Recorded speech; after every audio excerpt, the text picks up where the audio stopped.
monsieur, voilà, comment on m'appelle? Michel. Michel. Depuis combien de temps tu travailles? Oh, ici, Oui. ça fait pas de 3 ans. Et le terrain là, t'as où? Ah non. Tu travailles pas là le monde. Ouais, je travaille pour quelqu'un.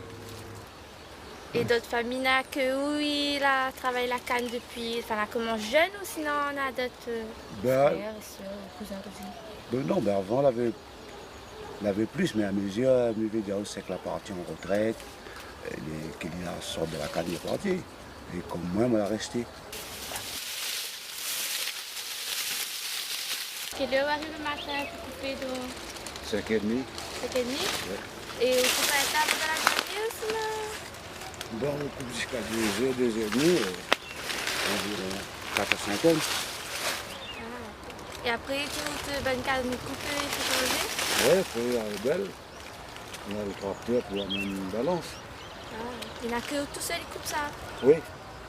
Et à cause ici, on coupe encore à la main alors? Ben, c'est mieux pour préserver la souche. Parce que si on coupe avec la machine, ben, il abîme la souche plus vite. À mesure, tout le temps, on a d'autres variétés parce que à mesure le rendement.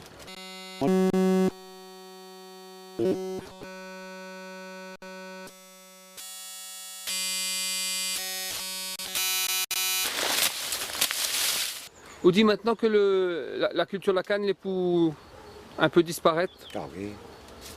Ah oui. Ben, que ça fait alors? Qu'est-ce que ça fait après? Ben, je ne sais pas ce qu'on doit faire, mais je vais dire, celui qui travaille la canne, il veut plus comprendre. Les jeunes, là, il ne va pas, pour un paye de misère comme ça, il ne va pas couper canne. Hein. Est-ce qu'il est indiscret de demander combien il gagne pour la journée? Ah, la journée, il faut travailler jusqu'à 2 heures pour gagner 50 €.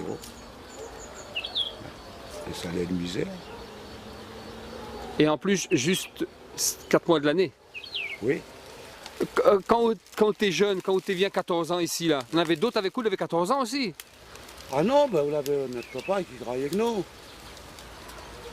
Et tu fait ça juste pour avoir une petite argent donnée ou sinon juste pour aider d'autres familles? Oui, mais quand tu n'apprends pas à l'école, tu es négatif à l'école, ben, tu es obligé d'amener dans le champ pour aider le papa. Là, il était beaucoup plus difficile. Maintenant, je ne vais pas dire que c'est facile, mais c'est un petit peu plus aisé qu'avant.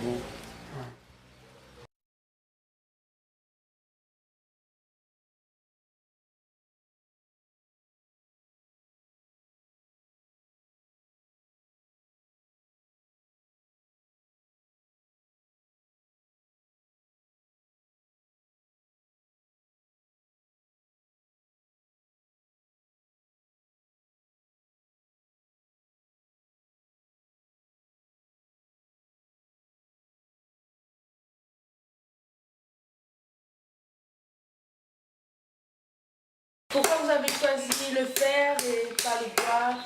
Quelle sensation vous ressentez quand vous... Alors pourquoi le fer et pas le bois? Quand on était en seconde, on aurait aimé, moi, il voulait être ébéniste. J'aurais aimé être ébéniste, mais mes parents ne voulaient surtout pas d'un artisan chez eux. Mes parents avaient l'ambition d'avoir un fils qui soit fonctionnaire. C'est la réalité. Et donc j'ai pas pu concrétiser ce projet de devenir ébéniste. J'aurais aimé travailler le bois, faire des objets, faire des meubles, faire tout ça. Donc j'ai pas pu. Donc j'ai fait de longues études. Je suis allé jusqu'en études d'anglais, j'ai passé le concours et patati patata.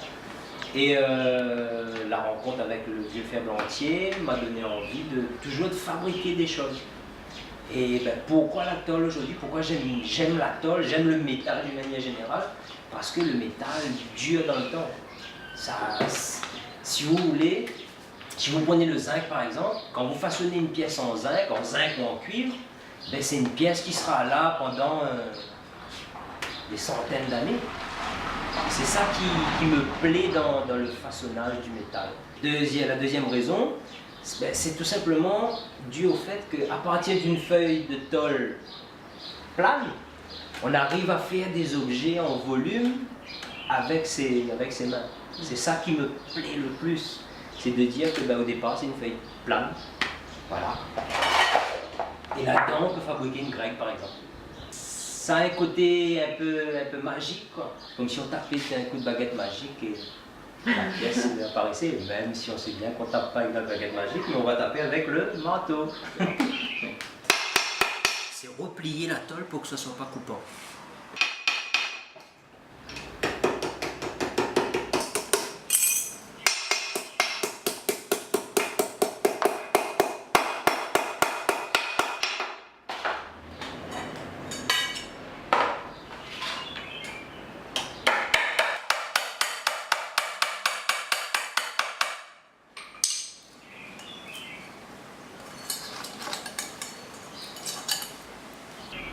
Allez là.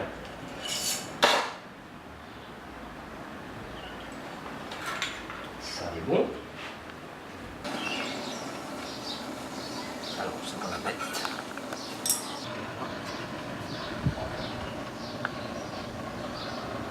Ok. Le faire trop chaud. Je connais beaucoup de choses dans le façonnage des pièces, mais il me manque d'autres techniques. Donc mon objectif, c'est d'aller soit au Maroc ou en Tunisie, voir les ferblantiers, comment ils travaillent là-bas, ou aller me former dans une très bonne école en Suisse, c'est l'école de ferblantier. Et le dernier des objectifs, c'est transmettre. C'est faire en sorte qu'il y ait au moins un autre ferblantier après moi et ainsi de suite, parce qu'il y a de la demande, parce qu'il y a encore de quoi faire dans la ferblanterie. Mais pour l'instant, il n'y a personne.